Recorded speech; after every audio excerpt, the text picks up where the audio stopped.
If your home is starting to feel too small, but the thought of selling and buying at the same time makes you feel overwhelmed, this is the video for you.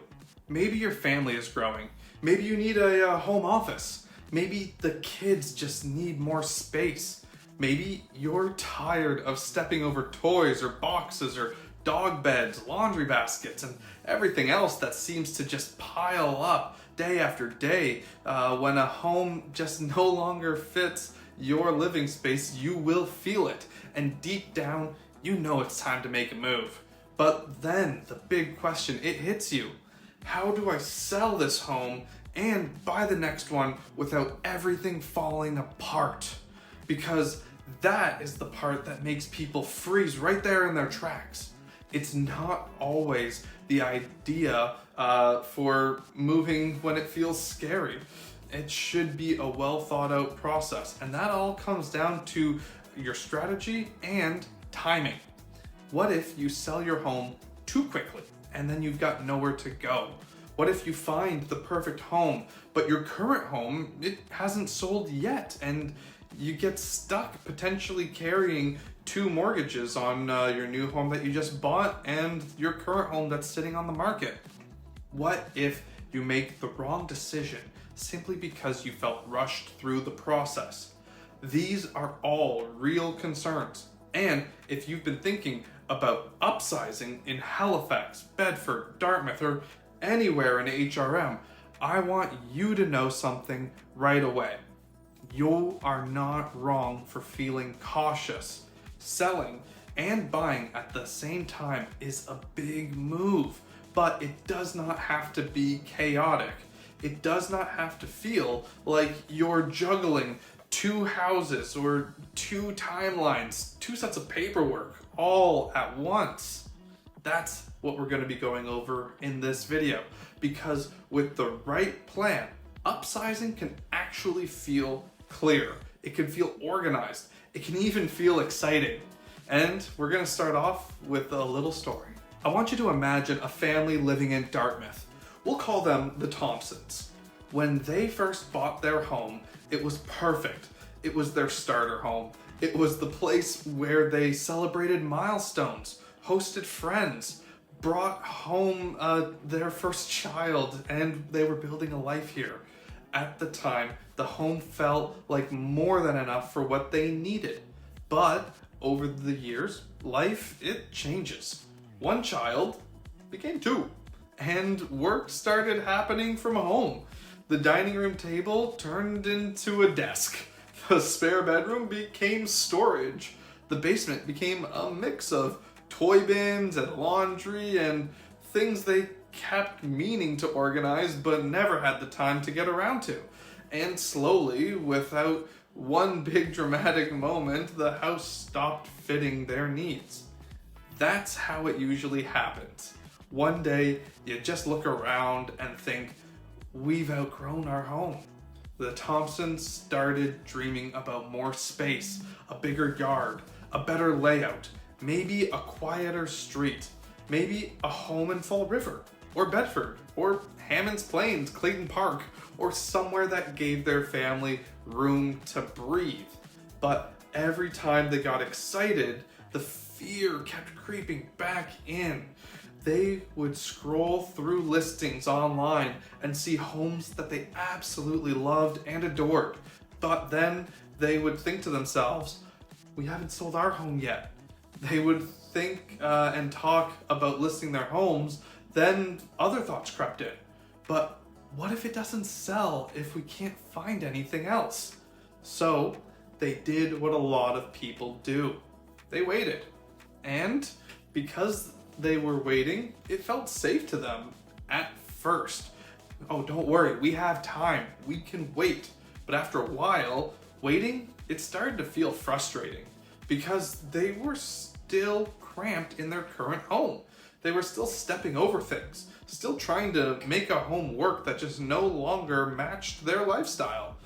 That is where a lot of upsizers get stuck. And honestly, tell me in the comments, does this sound familiar to you? Because it's a common scenario that I see all the time. And guess what? The Thompsons, they didn't do this because they didn't want to move. They did it because they didn't have a clear plan in place. So let's talk about creating a plan. Before we dive in, I wanted to thank you for viewing my video. My name is Logan Tomczyk, and I post consistently all things real estate in Halifax, Bedford, Dartmouth, and just Nova Scotia as a whole. It doesn't matter if you're buying or selling, if you're planning a move, I've got your back. My contact information is in the description of this video. I'd love to be a resource for you to have a stress-free move. Reach out to me today and let's get started. Now, let's get back to talking about your next big move and how to make a plan around that. When you're selling and buying at the same time, there are two main strategies. You can either sell first or you can buy first. Neither one is automatically right or wrong. The best option depends on your finances, your home, your timeline, your comfort level, and what is happening in the market today. Selling first gives you a little bit more clarity. You know how much equity you have. You know what your budget is. You know what you can offer on the next home that you end up purchasing. And when you go shopping for homes, you are not guessing. You can have a huge relief with this, knowing what your budget and your finances are going to look like. The challenge is that you need somewhere to go after you sell your home. But this is where strategy matters. Selling first does not mean you list your home and just accept any offer that comes your way and hope that things simply work out. It means that we plan a closing date carefully, we negotiate terms that give you breathing room, we prepare your home properly before it even hits the market so it can attract strong buyers, and we start watching the homes that match your next move and your needs and wants before you even list your home, so we have a clear idea moving forward. The second option is buying first. This can be appealing because you find the next home before selling your current one.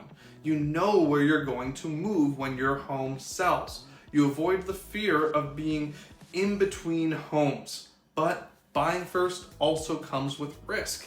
If your current home does not sell quickly, you can feel pressure. You could be carrying more than you're comfortable with financially.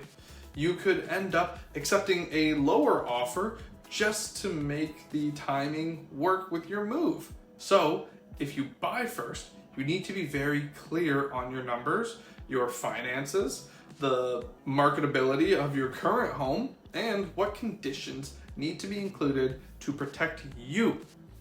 The main one that I see is a sale of buyer's property, but we can get into that later. But this is where upsizing is not just about finding a bigger home, it's about coordinating the move. Your first step is understanding what your current home is worth in today's market.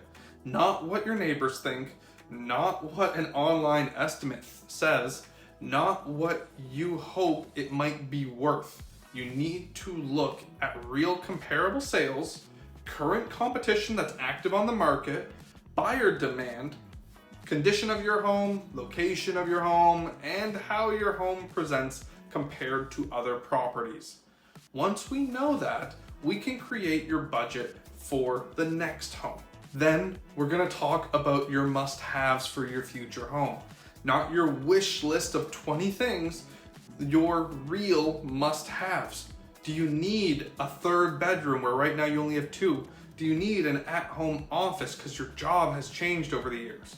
Do you need better school areas because your kids are growing up? Do you need a garage or a bigger yard? Do you need to be closer to family, work, or daycares?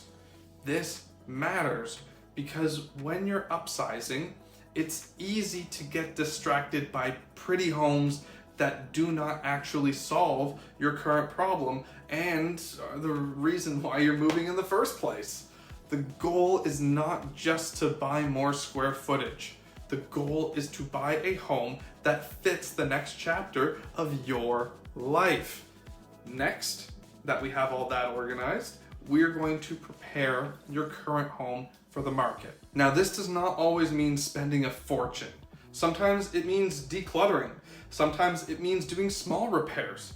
Sometimes it means painting your home, fixing some lights, staging, getting better photos, or simply presenting the home in a way that helps buyers understand the lifestyle that your home brings. Because remember, you are not just selling walls and rooms here.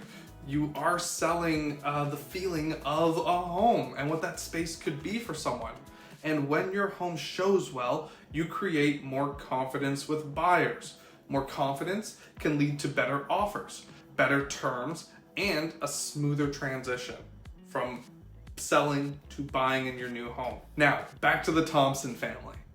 Once they had a plan, the stress started to come down. They were no longer guessing what was going to happen in the market. They knew what their home was likely worth. They knew what price range made sense for their next move. They knew which communities fit their family, and they knew which strategy gave them the most peace of mind. They decided to sell first, but with a longer closing date that can be negotiated in any deal. That gave them the confidence of knowing their numbers while still giving themselves time to find the right home. Their home was prepared properly, priced strategically, and marketed to the right buyers. And when they received a strong offer, they were not panicking. They had already been watching the market. They knew what they wanted because they had already discussed their needs versus their wants. And when the right, larger home came up, they were ready.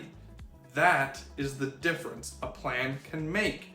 The move went from feeling impossible to feeling manageable to feeling fun and exciting.